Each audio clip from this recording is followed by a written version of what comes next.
Hi, I'm Ken. We have a few things to go over today. First, we're going to take a look at my Australian Kangaroo and Map stamps. I'm excited to share some of those stamps with you. Second, we're going to take a look at the highlights of some stamps that a couple of viewers sent me. So we'll enjoy taking a look at those. Finally, a company called Banggood reached out to me to try out their new digital microscope, and I'm going to use that to look for some chalky paper varieties of some Wilding stamps I have. Anyway, this is the first time I've done anything like this on the channel.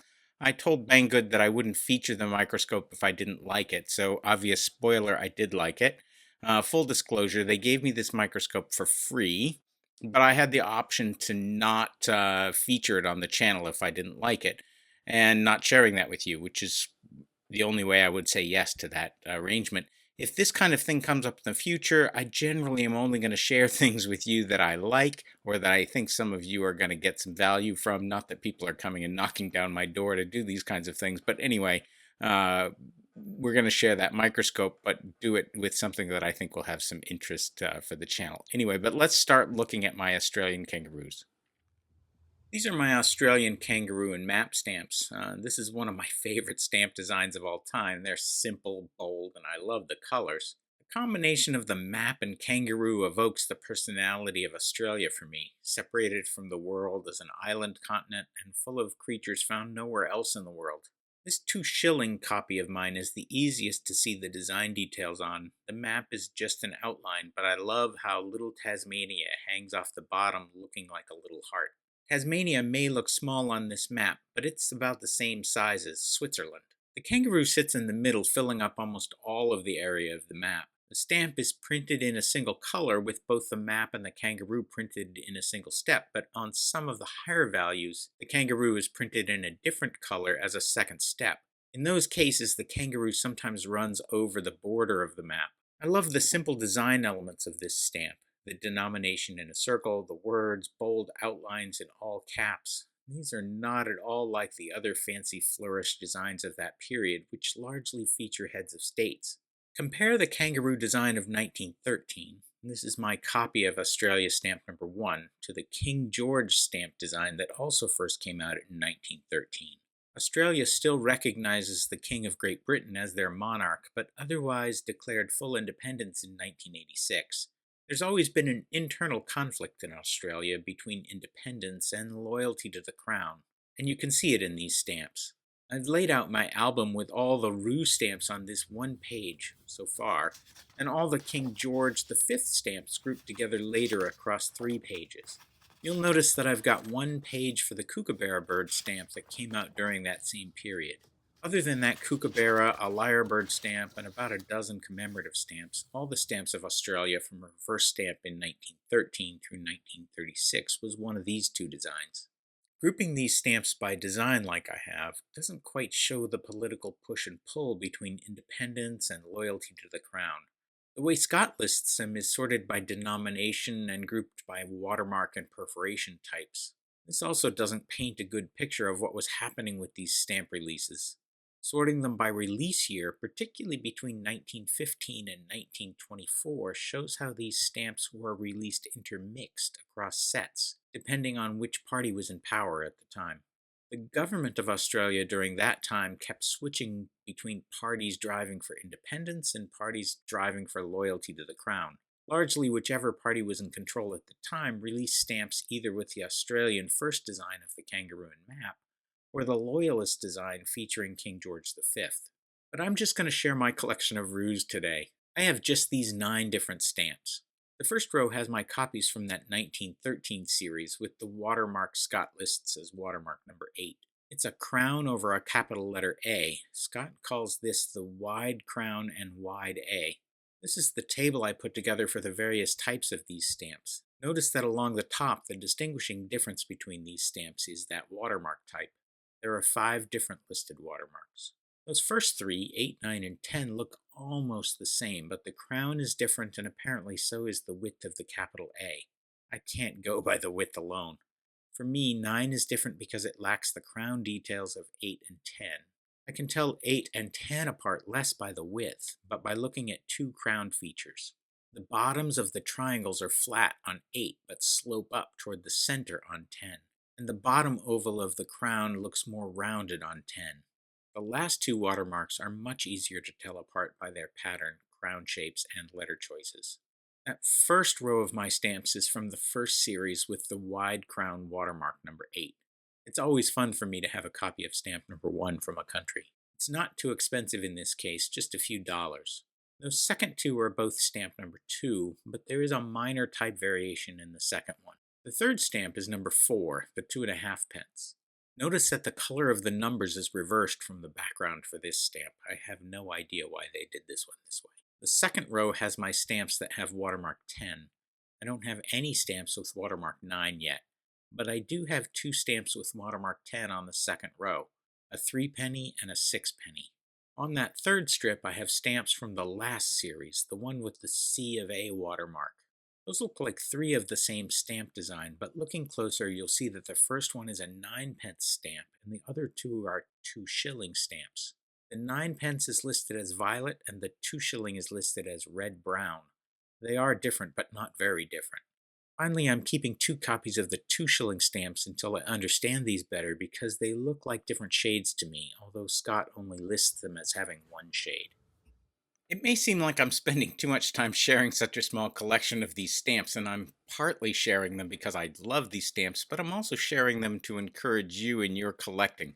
I don't have them all, nor am I ever going to have them all, and I hope you have joy in collecting your own, even if your collection is just one stamp. I think there's as much joy in collecting the first stamp on a page as there is in finishing a page. Oh, and I'm sharing these stamps as a lead-in to sharing some of the stamps that a friend of the channel, Roger from Greece, sent me. Roger reached out after I shared my World War I collection, offering to fill in some spaces, some gaps in my Greek stamp collections from that period. So I just want to kind of share the stamps that Roger sent. Let me just make sure this is on camera. Yeah, share these stamps that Roger sent. Let's see, we've got here some stamps from Germany, a packet from Germany, a packet from Spain, a packet from France, and a packet from India. All these stamps are going to have nice additions to my collection. I've taken a peek at them. There'll be some nice stamps for my collection in there. I also want to point out this card of stamps from Italy. These stamps are also some stamps that I'm missing. I have some of these, but not all of these. So anyway, nice set there. I also want to highlight this card right here, which has a number of stamps from Russia at the top. I really love those small format stamps along the top here. Then there's some more of those along here on this side. There's some stamps here. Let's see if I can see these and have them on channel at the same time. Some stamps from Japan, from Austria. Along the bottom here are stamps from Hong Kong. I'm a big fan of Hong Kong stamps. I think they are so elegantly British, and that's always fun. Also, there's a pair of nice stamps from Balawapur, which is a city in Pakistan. I've been seeing a lot of these stamps recently, and so it's kind of interesting that these keep popping up in my collection. Anyway, these are a nice addition here, so that's great. And then finally, the reason we started out with Australia today is on this card right here. Let's see if we can get this with not the glare on it. You'll see at the top here, we'll actually pop this up on the screen, I think. You see at the top here 4 more kangaroo stamps. So there's a bunch of nice stamps on this card, and we'll dive onto them. But I think that's important to see that the first stamp here is right here, is watermarked. Let's see, it's watermarked with the watermark 10. That makes it a Scott 47, but a variant of one that I don't have already. The second one has a C of A watermark. It's a 122 like the one I have already. And the third one is a shilling blue, 1 shilling blue green with multiple crown watermarks with just the A. And that's number 98. And the first one for me with that watermark. So I'm really happy to get that edition. The last one is another one of the 2 shillings with the C of A watermark. It looks like another color variation of that stamp. So I'm thrilled to kind of keep playing around with color variations. You know me in color variations. Roger, I want to thank you so much for sending such a nice selection. I'm going to have a lot of fun finding homes for these in my collection. Oh, and before we move on, at the bottom here are those Greek stamps, and we'll get into that in just a moment here. Okay, so this is my collection of World War I stamps from Greece during the start of World War I. You'll notice that this is a fairly full page, but when I turn the page here, I've got stamps from the Provisional Government of National Defense. Greece was in the middle of some conflict about who was going to govern the country, and these stamps, these ones down here, go on this page. So all these stamps right here fill out the stamps that are on this page. So that's a really nice addition. And like I said earlier, I love putting the very first stamp from a series onto a blank page because I hate blank pages in my collection. So, Roger, that's awesome there.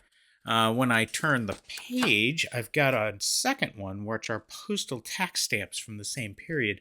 Again, another blank page. This stamp right here is one of the stamps that fits on this page. This one's a little hard to see. I'll zoom in on this stamp. There is an overprint there, and that overprint is what turns this otherwise postal tax stamp into postage stamp that gets used on this page. So this one stamp fits on this page. Nice addition, fills in a blank page, and I'm just thrilled to have these. Roger, again, thank you for sending these. I really appreciate your support. Next, Michael from Canada sent me a second package of stamps recently. You might remember that Michael was the one that sent me that tin of Canadian souvenir sheets that helped us think through what we like to collect. So, Michael, I appreciate the second pile. Let's look at a few of these. So, this is the packet Michael sent. There's a lot of nice German back of the book stamps in here. We won't go over all these, but a lot of nice stamps from Michael. I do want to highlight two things here. One is these stamps from Newfoundland. I just think Newfoundland stamps are fantastic. Here's a stamp of Edward the Seventh, or it's Edward the Seventh, yeah, Edward the Eighth. This is Edward the Eighth as a baby. I love this stamp. I just think it's fantastic. That's a much better copy than I had before, so I'm thrilled to add this to the collection. The second thing I want to highlight is on this sheet right here. By the way, on this sheet, I didn't think I was going to talk about this, but on this sheet right here are some overprint French stamps. I'm thrilled to add these to the collection. I didn't have these copies, so thank you for those. And then finally, I want to point out this stamp right here. This one just tickles me. This is a stamp featuring Marilyn Monroe from Turkmenistan. Turkmenistan is very, very, very conservative. Turkmenistan would probably not look too kindly on someone putting a stamp of Marilyn Monroe like this on their postage inside that country. It would be bad for you if you tried to do that. Anyway, Turkmenistan did not issue this stamp. This is a fake stamp. So it's really interesting that these counterfeit stamps came out in the name of Turkmenistan because their postal administration just isn't big enough to complain about it, and they don't really pay much attention to that kind of thing. Anyway, a stamp featuring Marilyn Monroe from Turkmenistan is just silliness. And so it's really fun to get something like this in the collection and do some research to figure out what these are. So I just love this. Anyway, Michael, thank you for sending these things along. Let's look at one more thing that Michael sent, but I'm going to go overhead to show you that. Finally, Michael sent me these Sherlock Holmes stamps from Great Britain. He hoped I didn't have them already. I'm keeping both this strip and the set of singles here on this page because I'm not sure the best way to collect these yet. I didn't have any of these yet. So I keep my collection of British commemoratives in this stock book. Mostly I collect regular issue stamps, but I got a lot with so many British commemoratives in it that I just had to sort and save them. You'll see that I'm filling out this book largely with one strip in the stock book per series when they fit. You can see that I'm doing pretty good in these early years. For most sets, I have the lower value stamps. I'm missing some of the higher value stamps, but it gets more sparse as I move into more modern stamps. I'm going to just quickly show you, see how it gets sparse in here. I'm turning back to the Sherlock Holmes stamps that fit on this page. This whole page is otherwise blank. They sit alone on this page. I think there were 9 blank spaces in this book before I have another set that I have. So one at the top, a whole bunch more, and you can see another stamp here at the top. So in these later years, I have very few stamps. So here, just 3 different series in 3 pages. Very few, but it comes up here. So Michael, in a way, what you've done is given me the first stamp to fill out a whole page in my stock book of British stamps, so I really appreciate them. I haven't got an album yet for these, but someday we'll get that put together. Thank you for sending these along and for all the other stamps you've sent. I still haven't got them all slotted into their places yet, but that'll be happening pretty quickly here.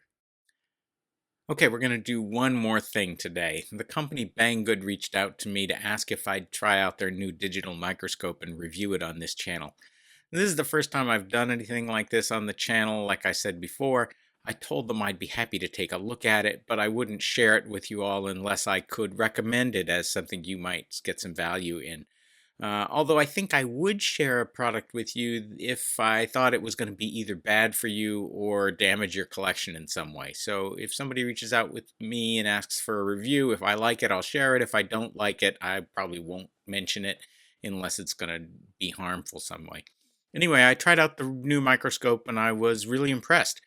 I can't compare it to any other digital microscopes because I've never used one before, but this one has every feature I think I might want to look for in a product that would get a good zoom in on stamps at really a really good price. And Banggood has added a 25% discount code for you all for a short while.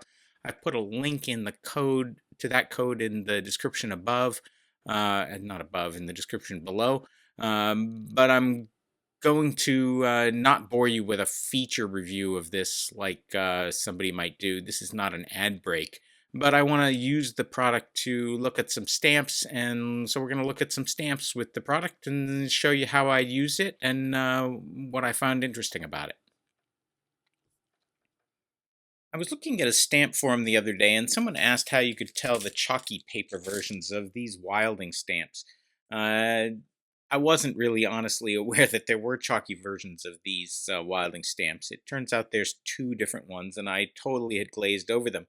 Unfortunately, nobody on the forum had an answer, but I had this pile of stamps, and the folks at Banggood had sent me this microscope, and so it seemed like a good test case for figuring out if this microscope was any value to me. Anyway, first let's talk about how we identify chalky paper. This paper shows up in some of the King Edward VII stamps. I've got a pair of them here, and we're going to take a look at them. The one on the left here is the normal paper, and the one on the right is chalky or chalk surface paper, and the chalky coating was added to these paper before printing to improve the printing copy. You might be able to see that the printing is sharper on the chalk-coated stamps. That's actually how I'd recommend you identify these stamps, by the sharpness of the image. A classic way to identify these stamps is to take a piece of silver wire and write on the surface of the stamp with it. The silver leaves a pencil mark reaction on the chalky paper, and I'm not going to do that, and I recommend you don't do that either, since I think that mark damages the stamp. Some people say that under high magnification you can see pitting or white on these stamps, so let's use the microscope to see that. So what we're going to do is stick these stamps underneath the microscope. I think you can see it here. Let's just take a look. Yeah, it's not very close. So, well, let's talk about one of the features of this microscope first as we go. I can adjust the zoom angle on it. Let me just get the microphone in here. I can adjust the zoom by coming in closer to the stamp, but once you get down there, you have to focus as well. So we focus there. So nice view of the stamps. This is a lovely 7-inch monitor, and it's perfectly good for when you're working here. But what I'm going to do is switch over. It's got a connection. First of all, I want to point out it's running on battery power. There is a little side connection here. It'll take battery power from kind of any standard charging cord that you have at home, although it didn't come with a charging cord. So I have This one that I use for my, I think I use it for my PC. Anyway, this is a regular piece Mac charging cord. It works with that just fine. USB-C, I think. Um, it also has a connector to hook this up to my computer. So we're going to do that because on the computer, we see a full-sized image of this stamp on the computer app that came along with this thing. So it's pretty nice to take a look at that. Okay, so this microscope comes with an app called HiView. You just download it, and I have to plug this into my computer here to connect it. I have never plugged this in while the microscope is running. What happens when it's off is it automatically turns on. Let's see if it recognizes it. Yeah, great. So you see up comes a little menu. The controls on this thing are a little bit awkward. I have to switch it to PC camera, click on it. Notice that when I click on these controls, it maybe moves the microscope around a little bit. It does, for taking pictures, have a little item here, a little control that I can click without marking things. So we'll look at that in a minute. But now I think you can see the image on my screen, on my PC screen, which is much bigger and much easier to work with. Okay, so now I've got this up on my screen. Let's take a look. I'm going to take this little control and move it out of the way, but let's take a look at these two stamps. This one here um, is the regular paper version. I think we've got it focused nicely. Yeah, let's do it again. I think we got it focused nicely. You can see kind of a fuzzy outline on the stamps on my screen here. And then when I move over to the other stamp, you'll see that it looks a lot sharper around the edges. That's really easy to see with this, although I could see that difference just using a 10x loop like this, so it's not like I need a microscope to see that. But it is really clear there. Come back here to these stamps again. You'll see the fuzziness here, and pretty much all along on this area, you'll see a good even distribution of ink on that. But if I move over to the chalky paper, it's both sharper and it has these pitted areas. You'll see them here, here, here, and here. I don't know if I need to focus that a little bit better. There we go. You'll see pitting of the white in there. That's kind of the key indicator that people say you can see with a microscope. And in fact, we can see that with this microscope. Although still, to tell this chalky paper from the regular paper, I think the most important thing is the sharpness of the lines in postage on these edges. So let me come back here and show you that again. So that difference is really obvious with these stamps and really easy to see with this microscope. Let me see if we can get an even closer as we look at these, which, yeah, we can. Yeah, so there you go. There's postage. The closer you are, the smaller the depth of field is. So there we've got the P, again, a little fuzziness on the edges. We come over here and you see sharpness on the edges. That's the key thing that you're looking for. You certainly don't need a silver test to tell these two stamps apart, but these white pitted areas are what we're looking for. So that's a refresher on what chalky paper is like. Let's take these out. I've taken a bunch of these Wilding stamps and I've put them onto a card to make it easier to look at. I also have pre-looked at this set of them. You'll note that I have a whole bunch in here, but I've picked out a few that highlight what's going on here first.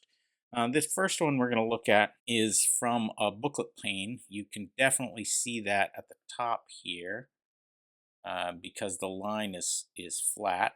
And it's unused, and so it should be a pretty good example of what we're looking at here. So this is one stamp, and in theory, most of these stamps are not going to be the chalky paper. Chalky paper is rarer than the other paper, but we're just going to look and see if there's any difference among these stamps that highlights what chalky paper might look like. Over here on this edge, you might see this hashing. That is not the pitting that we talked about. This shade is pretty even along the edges, and I wouldn't say it's particularly sharp, but it's sharp enough to see the pixelization of the printing mechanism here. And that's what you're seeing over here with these whites. So let's take a look at another stamp. We kind of slide over here. Here's another one. Again, let me see if I can focus that better. There we go. Oh, focus that a little bit better. By the way, you'll notice I just bumped it as I was in here, and bumping it can knock it out of focus. This microscope does come with a couple of interesting features that maybe let's take a minute to talk about. One is it has a light coming right out of the lens. That makes it really easy to work with stamps. It also has these two telescoping lights, articulating lights, and they adjust back here in the back. I can turn them on to brightness, and I can shine them on there. I wouldn't say these are particularly useful. I didn't find them particularly useful for stamps, although you might find them useful for other things. So I just tuck them into the back and turn them off. No need to waste power on them. Excuse me. Anyway, so that's a nice feature. The other thing that's going on with this uh, microscope is when it's not connected to the PC, you can take pictures on it. It'll be in a photo mode. You can just press the button and press to take pictures, both pictures and video, and you can start those with this. You can watch the videos and the photos on this directly and manipulate them. There's a little memory card that sticks in the side here that I could put into and read on my PC or any PC if you didn't want to hook to your PC. I find it much easier to work with on the PC because this app has photo mode built right into it, and that's a nice thing too. I'm not going to deal with photos. I took a few that maybe will pop up as we go, but I just wanted to highlight that it does have those features. Anyway, we look at this image here, and again, we've got a stamp that doesn't look particularly chalky to me. It doesn't have any pitting or any particularly sharp areas. Let's look at another stamp. Again, same kind of thing. Not a bad image. So as I look at these stamps, I notice that I can look at them in any kind of different number of places to get a good sense of it. This is a nice image of the Queen's eyes. That's a good place to get a sense of sharpness. So I looked at a bunch of stamps looking at the eyes. I find with other stamps that some of these finer details, like we see here, those are good places to see sharpness. So I looked there for a number of stamps. I also thought that this area down here with the P in postage is a pretty good area, and that's the one we're going to look at today. This area here with the little flower edge I found to be a useful way to look at those stamps. So let's take a look at that. The P and the R are the places that I found to be the most interesting in terms of telling the difference on these stamps. So let's look at that one. We're going to look at the second one on the top row. Right? Good even ink all the way around. You might convince yourself that there was some pitting on some of these stamps, and there might be, but I've also got it in this frame that's gonna have its own artifacts. I could take out and do individual stamps, but I found it much easier to do this way. Anyway, so let's look at the next one here. Nothing special going on there. Looking at the next one. Now this one starts to look a little bit different to me. I'm noticing in here there's some kind of whiter areas here that seem different. Something's going on in those stamps, and I'm not exactly sure what's going on. I think the next one shows it better. And so there's a set of stamps here that look different than the first couple. Here, this one is a really good example. You can see all those white marks around the edge of the P, up above the P. This looks like fiber that has somehow not absorbed the ink in the same way as other stamps. So anyway, you can kind of quickly use this technique to look at a bunch of stamps, and you see some of them have this this style of mottled ink not laying down in quite the same way, and that's different than the first stamp we looked at. None of that white modeling going on in this stamp. Anyway, I found 8 stamps that looked like that with the modeling, and all the rest of them didn't have that modeling, but these 8 were different. And so maybe I thought those were the chalky paper. So with that in mind, I had enough copies of this that I decided to cheat a little bit and try the silver test on these. And I tried the silver test on all of these 8 stamps, and not because I wanted to ruin the stamps, but I just had enough of them that it was worth confirming. So first of all, I think these 8 stamps are somehow different than these 8 stamps. I did look at them under UV light. I didn't see any differences there.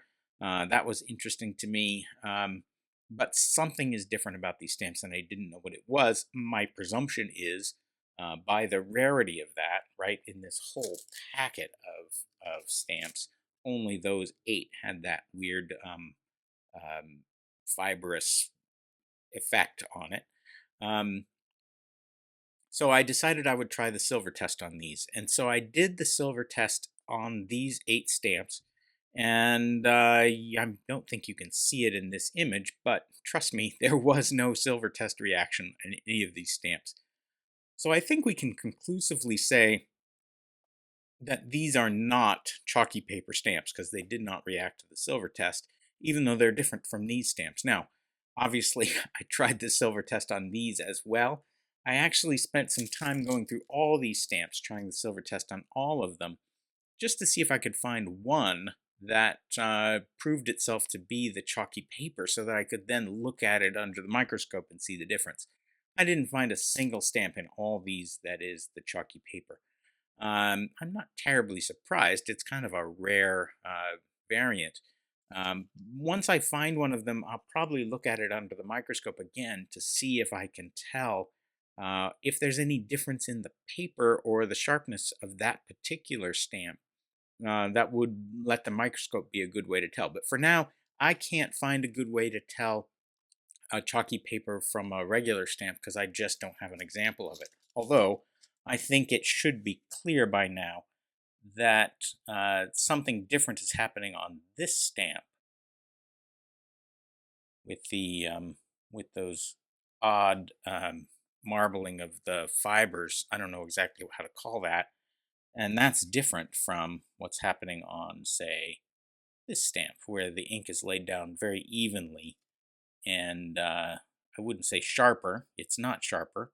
But it's laid down more evenly without all those weird clumpy little spots where the ink didn't attach well. Anyway, that's what we looked at with this microscope, and I think it did a really good job of highlighting what we can see with these. Well, that's a fun and useful toy. I'm really glad that Banggood reached out. Let me know if you get one of these or a different company's microscope, and tell us how you liked it and whether you found it useful for your collecting. I hope this episode didn't feel like an ad. I hate ad breaks and sponsorships in the middle of videos, and I don't want to do that to you. That's not what this channel is about. But I might from time to time share things that I think you might like. Not that the world is beating down my door to ask for this kind of thing. Anyway, happy collecting. I hope you enjoyed looking at my Kangaroo and Map stamps, and that you got some value out of this, this look at the Banggood product.